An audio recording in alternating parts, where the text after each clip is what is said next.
Las venas abiertas de América Latina, por Eduardo Galeano, parte 18. No sucede lo mismo, en cambio, con el consumo de coca, que no nació con los españoles, ya existía en tiempo de los incas. La coca se distribuía, sin embargo, con mesura.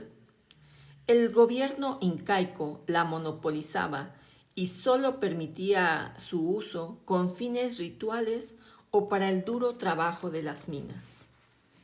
Los españoles les estimularon agudamente al consumo de ella. Era un espléndido negocio. En el siglo XVI se gastaba tanto en Potosí, en ropa europea para los opresores, como en coca para los oprimidos. 400 mercaderes españoles vivían en el Cusco del tráfico de la coca. En las minas de plata de Potosí entraban anualmente 100,000 cestos con 1 millón de kilos de hojas. La iglesia extraía impuestos a la droga. El inca Garcilaso de la Vega nos dice que en sus comentarios reales la mayor parte de la renta del obispo y de los canónigos y demás ministros de la iglesia del Cusco provenía de los diezmos sobre la coca, y que el transporte y la venta de este producto enriquecían a muchos españoles. Con las escasas monedas que obtenían a cambio de su trabajo, los indios compraban hojas de coca en lugar de comida. Masticándolas, podían soportar mejor, al precio de abreviar la propia vida, las mortales tareas impuestas. Además de la coca, los indígenas consumían aguardiente y sus propietarios se quejaban de la propagación de los vicios maléficos. A esta altura del siglo XX, los indígenas de Potosí continúan masticando coca para matar el hambre y matarse, y siguen quemándose las tripas con alcohol puro. Son las estériles revanchas de los condenados. En las minas bolivianas, los obreros llaman todavía mita a su salario. Desterrados en su propia tierra, condenados al éxodo eterno, los indígenas de América Latina fueron empujados de hacia las zonas más pobres, las montañas áridas o el fondo de los desiertos, a medida que se extendía la frontera de la civilización dominante. Los indios han padecido y padecen síntesis del drama de toda la América Latina, la maldición de su propia riqueza. Cuando se descubrieron los placeres de oro del río Bluefields en Nicaragua, los indios carcas fueron rápidamente arrojados lejos de sus tierras en las riberas, y esta es también la historia de los indios de todos los valles fértiles y los subsuelos ricos del río Bravo del Sur. Las matanzas de los indígenas que comenzaron con Colón nunca cesaron. En Uruguay y en la Patagonia Argentina, los indios fueron exterminados el siglo pasado por tropas que los buscaron y los acorralaron en los bosques o en el desierto, con el fin de que no estorbaran el avance organizado de los latifundios ganaderos. Los indios yaquis del estado mexicano de Sonora fueron sumergidos en un baño de sangre para que sus tierras ricas en recursos minerales y fértiles para el cultivo pudieran ser vendidas sin inconvenientes a diversos capitalistas norteamericanos. Los sobrevivientes eran deportados rumbo a las plantaciones de Yucatán. Así, la península de Yucatán se convirtió no solo en el cementerio de los indígenas mayas que habían sido sus dueños, sino también en la tumba de los indios yaquis, que llegaban desde lejos.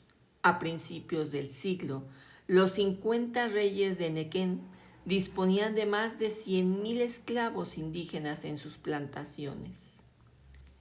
Pese a su excepcional fortaleza física, raza de gigantes hermosos, 2/3 de los yaquis murieron durante el primer año de trabajo de esclavo.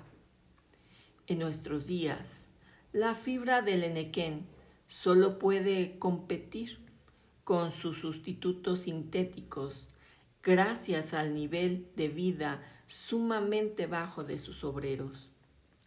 Las cosas han cambiado, es cierto, pero no tanto como se cree, al menos para los indígenas de Yucatán. Las condiciones de vida de esos trabajadores se asemejan en mucho al trabajo esclavo, dice el profesor Arturo Bonilla Sánchez. En las pendientes andinas cercanas a Bogotá, el peón indígena está obligado a entregar jornadas gratuitas de trabajo para que el hacendado le permita cultivar. En las noches de claro de luna, su propia parcela.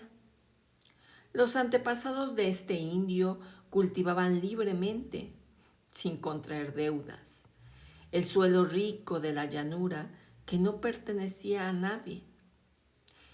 Él trabaja gratis para asegurarse el derecho de cultivar la pobre montaña. No se salvan en nuestros días, ni siquiera los indígenas que viven aislados en el fondo de las selvas. A principios de este siglo sobrevivían aún 230 tribus en Brasil. Desde entonces han desaparecido 90, borradas del planeta por obra y gracia de las armas de fuego y los microbios. Violencia y enfermedad, avanzadas de la civilización. El contacto con el hombre blanco continúa siendo para el indígena el contacto con la muerte. Las disposiciones legales que desde 1537 protegen a los indios de Brasil se han vuelto contra ellos. De acuerdo con el texto de todas las constituciones brasileñas, son los primitivos y naturales señores de las tierras que ocupan. Ocurre que cuanto más ricas resultan esas tierras vírgenes, más grave se hace la amenaza que pende sobre sus vidas. La generosidad de la naturaleza los condena al despojo y al crimen. La cacería de indios se ha desatado en estos últimos años con furiosa crueldad. La selva más grande del mundo, gigantesco espacio tropical abierto a la leyenda y a la aventura, se ha convertido simultáneamente en el escenario de un nuevo sueño americano.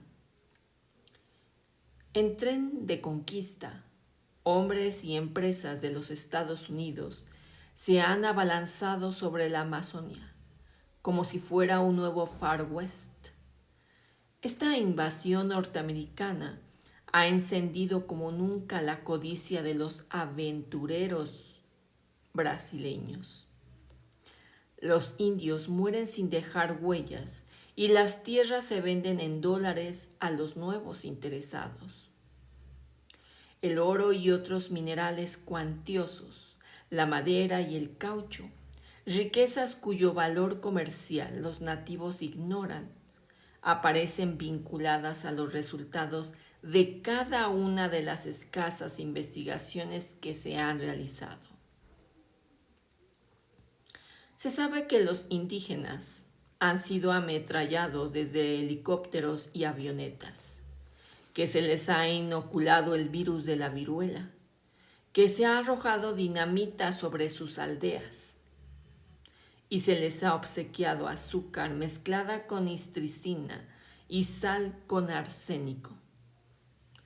El propio director del Servicio de Protección de los Indios, designado por la dictadura de